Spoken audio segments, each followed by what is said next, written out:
Morning all of you, welcome to my YouTube channel. आज हम सामाजिक विज्ञान मतलब सोशल साइंस के हमारे तीसरी क्लास है। आज हम बात करेंगे संसाधन विकास के प्रकार के। संसाधन एवं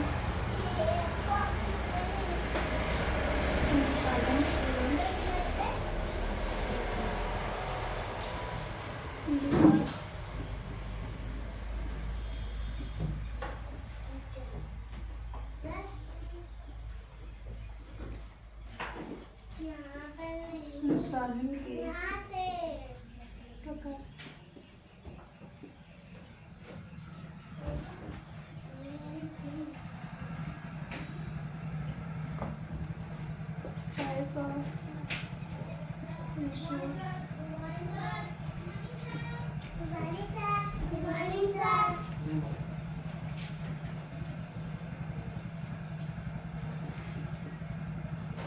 स्वामित्व के आधार पर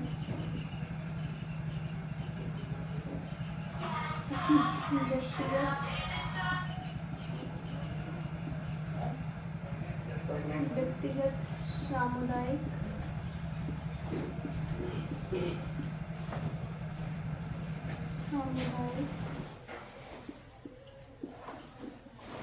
राष्ट्रीय एवं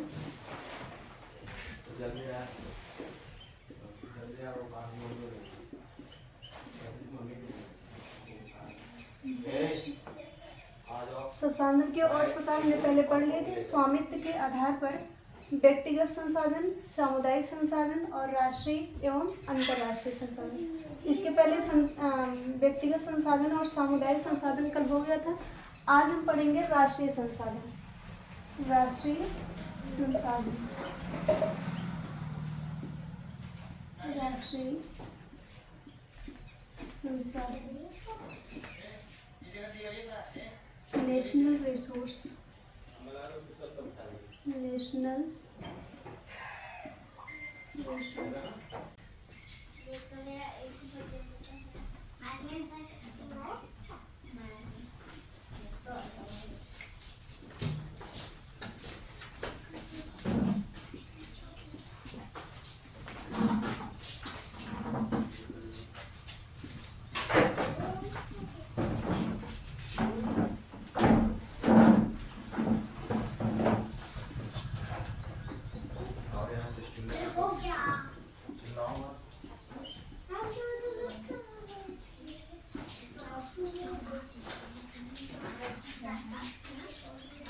ऐसे संसाधन जिन पर सरकार का अधिकार होता है, जैसे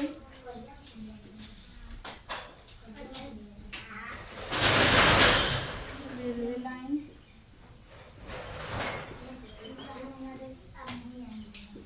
बिजली विभाग,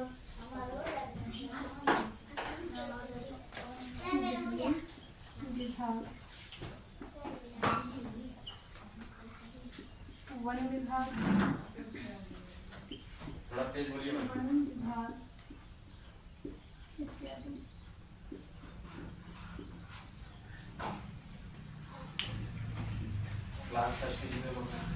राष्ट्रीय संसाधन, नेशनल रिसोर्स। नेशनल रिसोर्स का मतलब होता है जितने भी संसाधन हमारे नेशन में होते हैं। नेशन का मतलब राष्ट्र और राष्ट्र का मतलब होता है सरकार।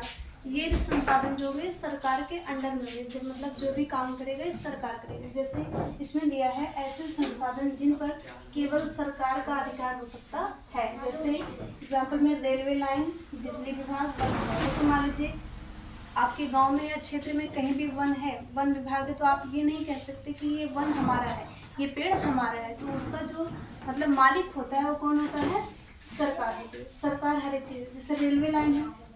और एक चीज़ और, जो व्यक्तिगत संसाधन है वह राष्ट्रीय संसाधन भी हो सकता है। जैसे मान लीजिए रेलवे लाइन बिछवाना है या फिर सड़कें बिछवानी है, तो किनारे किनारे पे लोगों का घर रहता है। तो जब सरकार सड़क बनवाती है या फिर रेलवे लाइन बिछाने का काम करती है, तो वो जो व्यक्तिगत लोगों का व्यक्तिगत जो संसाधन है, जैसे भूमि हो गया, लोगों को वहाँ से हटा करके दूसरे जगह पे कर देते हैं। तो जो भूमिगत संसाधन है, व्यक्तिगत संसाधन है, वह राष्ट्रीय संसाधन हो सकते हैं। तो इसमें है राष्ट्रीय संसाधन में ऐसे संसाधन जिन पर सरकार का केवल अधिकार होता है ऐसे संसाधन को हम क्या कहते हैं, राष्ट्रीय संसाधन। कहने मतलब कंट्रोलिंग पावर पूरा राष्ट्र के अंतर्गत होता है, सरकार के अंतर्गत होगा। जैसे रेलवे लाइन, बिजली विभाग, वन विभाग, ये सारी चीजें। और इसको मैप के जरिए देखते हैं।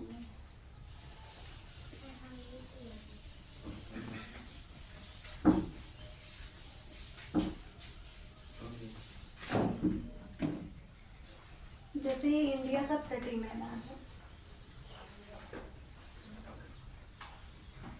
इंडिया का तटीय मैदान, यहाँ से लेकर के यहाँ तक, मतलब जो इंडिया के मैप में ये तटीय मैदान है, इस सीमा गुजरात से लेकर के यहाँ तक, फिर यहाँ से लेकर इस साइड, मतलब आपके यहाँ से लेकर इस साइड से लेकर के 12 समुद्री मील, 12 समुद्री मील, 12 समुद्री मतलब तटीय सीमा से लेकर के 12 समुद्री मील के अंतर्गत जितने भी क्षेत्र हैं, जितने भी क्षेत्र के अंदर जो भी संसाधन आपको मिले, चाहे खनिज हो, कोयला हो, मत्स्य हो, मछलियाँ हो, कोई भी वनस्पति हो, वो सब किसके अंतर्गत आएंगे, राष्ट्रीय संसाधन के। तो भारत के तटीय सीमा से लेकर के समुद्री मील का मतलब 12.2 किलोमीटर, मतलब यहाँ से लेकर के इतनी दूरी तक ये क्या रहेगा, राष्ट्रीय संसाधन, राष्ट्रीय संसाधन। मतलब इस संसाधन पे केवल राष्ट्र का ही हक होगा, मतलब राष्ट्र का अधिकार होगा। तो ऐसे संसाधन जिन पर हमारे राष्ट्र का अधिकार होता है, हमारे सरकार का अधिकार होता है, ऐसे संसाधन को हम क्या कहेंगे, राष्ट्रीय संसाधन। ये चीज यहाँ से मतलब तटीय रेखा से 12 समुद्री मील के आगे जाएंगे, और जितने इसके बीच जितने भी संसाधन मिल रहे हैं, वो सारी चीजें किस में आएंगी, राष्ट्रीय संसाधन में। अगला है अंतरराष्ट्रीय संसाधन। अगला क्या है, अंतरराष्ट्रीय संसाधन।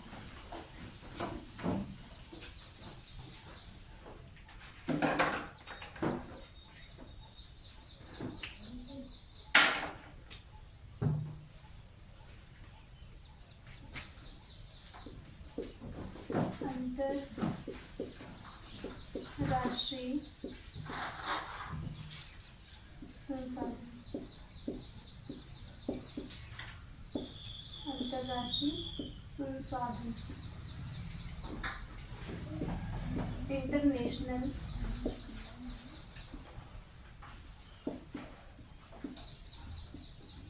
रिसोर्स, इंटरनेशनल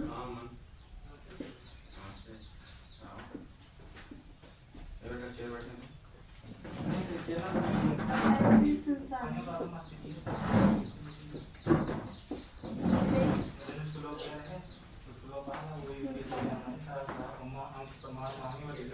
जिसका नियंत्रण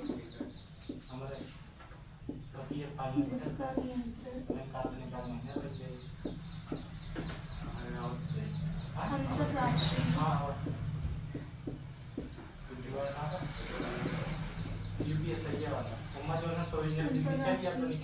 संस्थानों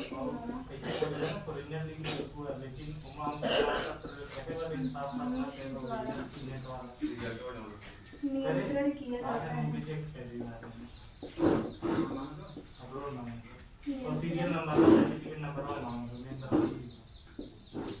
किया जाता है। जैसे तो यूनिवर्सिटी चल रही है, कैसे कुछ प्रमाणित करा कोई ऐसे कोई से नहीं है। हां ये कुछ प्रमाणित करा हैं भारत के और ये तटीय रेखा या तटीय सीमा ये बाबू जो कि ना था वहां से के 200 किलोमीटर जय जय लेकिन ना दिक्कत है भाई। इस वजह से अपलोड करके प्रमाणित कुछ करवाएंगे जिसको नहीं करवाएंगे, लेकिन अब गड़बड़ाई है तो कुछ ना करो। मेरी ट्रेनिंग से तैयारी कर तुम लोग तैयारी पूरी करा मात्र टेंशन नहीं है पूरा 100-205 पूरा मौका मिली ना जनता है कि इसमें यार आप ये उम्र था बता दें तो एकदम मेंटेन कर चला मुझे याद नहीं पता कर मुझे देखेंगे अंतरराष्ट्रीय नोटिफिकेशन फिर जारी करें नोटिफिकेशनों का ये नेशनल का जो है इतना तक की तालिका अपलोड करना अनिवार्य संसाधन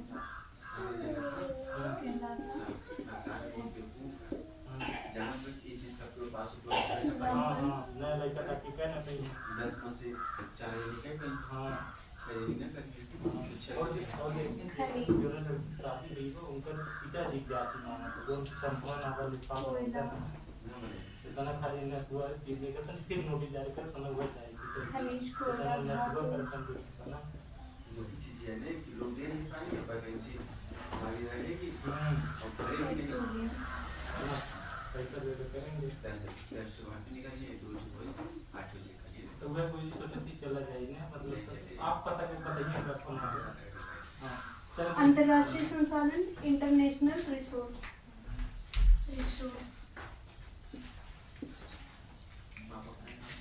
ऐसे संसाधन जिनका नियंत्रण अंतर्राष्ट्रीय संस्थानों के द्वारा नियंत्रण किया जाता है, जैसे भारत की तटीय सीमा के 200 किलोमीटर के आगे का क्षेत्र अंतर्राष्ट्रीय संसाधन कहलाता है। कहने का मतलब अंतर्राष्ट्रीय मतलब इंटरनेशनल का मतलब राष्ट्र, उस पर जितने भी आपके विश्व में जितने भी राष्ट्र होंगे जितने भी देश होंगे उस पर सबका हक हो सकता है, सबका अधिकार हो सकता है। मतलब ऐसे संसाधन जिन पर पूरे विश्व के देश का हक हो सकता है या फिर अधिकार हो सकता है, ऐसे संसाधन को हम क्या कहते हैं? अंतरराष्ट्रीय संसाधन। ऐसा नहीं कि इंडिया जो है, इंडिया के बाहर कोई चीज़ है तो इंडिया ये नहीं कह सकता कि ये हमारा संसाधन है, ऐसा नहीं। या फिर कोई और देश, इंडिया ही नहीं बल्कि इंडिया के अलावा कोई और भी देश अगर कहे कि ये हमारा संसाधन है तो वह ऐसा नहीं कह सकता, क्योंकि अंतर्राष्ट्रीय का मतलब पूरे वर्ल्ड का, पूरे इंटरनेशनल जितने भी संसाधन होंगे वो पूरे वर्ल्ड के होंगे। इसमें दिया गया जैसे भारत के तटीय सीमा के 200 किलोमीटर के आगे का क्षेत्र, आगे के क्षेत्र के आगे जो भी संसाधन मिल रहे हैं वह सब किसके अंतर्गत आएंगे? अंतर्राष्ट्रीय संसाधन। चाहे वो खनिज मिल रहा हो, चाहे वो कोयला मिल रहा हो, चाहे कोई वनस्पति मिल रही हो, चाहे कोई मत्स्य, ये सारी चीज़ जो भी मिल रही हैं अगर 200 किलोमीटर के आगे मिल रही हैं तो किस में आएगा? अंतर्राष्ट्रीय संसाधन में।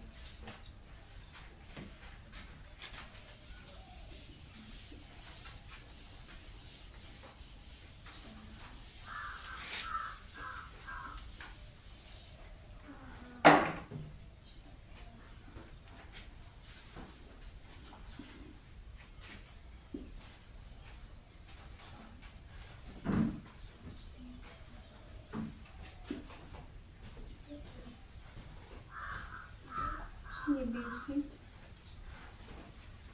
22.23 ये क्या होंगे? राष्ट्रीय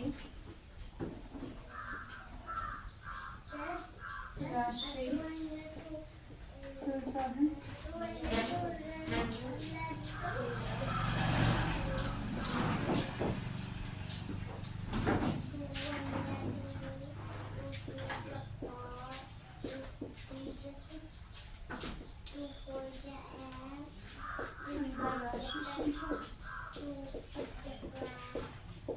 अंतर्राष्ट्रीय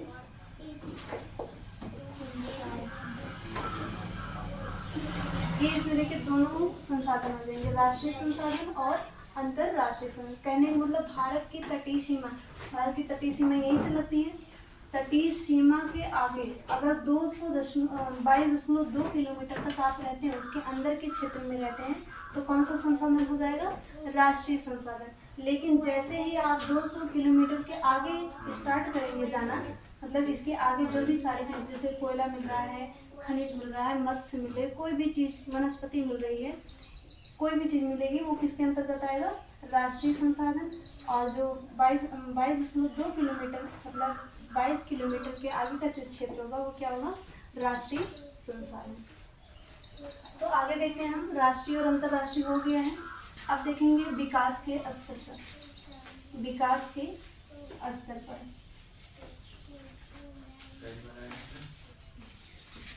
विकास के स्तर पर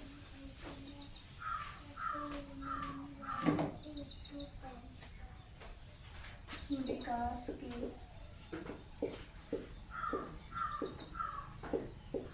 स्तर पर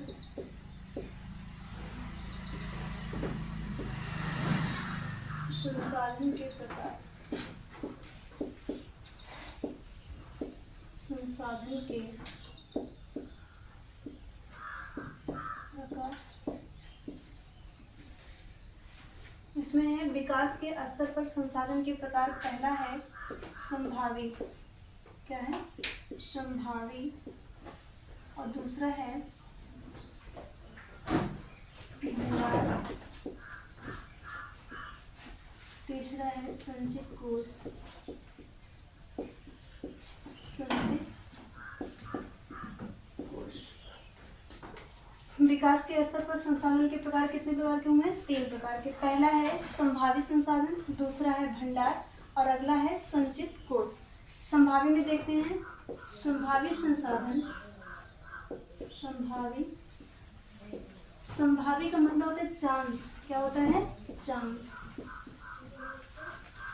चांस का मतलब देखिए ऐसे संसाधन जिनको हमारे संसाधन बनाने के बहुत ज़्यादा चांस होंगे, जिसको हम अपने लाइफ में, अपने फ्यूचर में संसाधन बना सकते हैं। तो संभावी संसाधन ऐसे हो जाएंगे जिनकी चांसेस बहुत ज़्यादा होती हैं। जैसे ऐसे संसाधन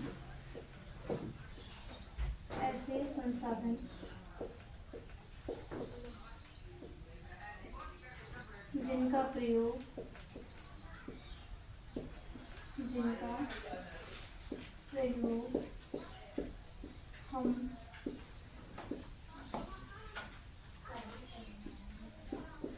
वर्तमान में ना करके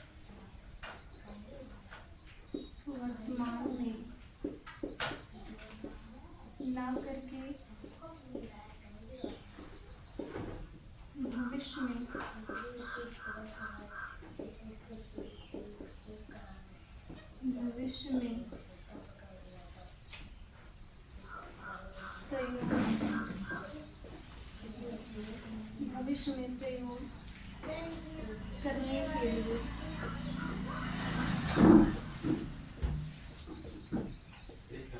करने के लिए बचा कर रखते। संभावित मतलब चांसेस, ऐसे संसाधन जिनका प्रयोग हम वर्तमान में ना करके भविष्य में प्रयोग करने के लिए सेव करके रखते हैं या फिर बचा के रखते हैं। जैसे राजस्थान और गुजरात। राजस्थान और गुजरात। क्यों? राजस्थान गुजरात हमारे इंडिया के ऐसे स्टेट हैं जहाँ पर सौर ऊर्जा, कौन सी ऊर्जा? सौर ऊर्जा और विद्युत ऊर्जा बनाई जा सकती है। राजस्थान और गुजरात में क्या क्या बन सकता है? सौर ऊर्जा और विद्युत ऊर्जा। जैसे इसमें विद्युत ऊर्जा और सौर ऊर्जा को हम सेव करके रख सकते हैं। जैसे इसमें दिया गया है ऐसे संसाधन जिनका प्रयोग हम वर्तमान में ना करके भविष्य में करने के लिए बचा के रखते हैं, इसलिए हम इसको क्या कहते हैं? संभावी। मतलब हमारी संभावना और बढ़ सकती है, इसका प्रयोग हम अभी ना करके बाद में करेंगे।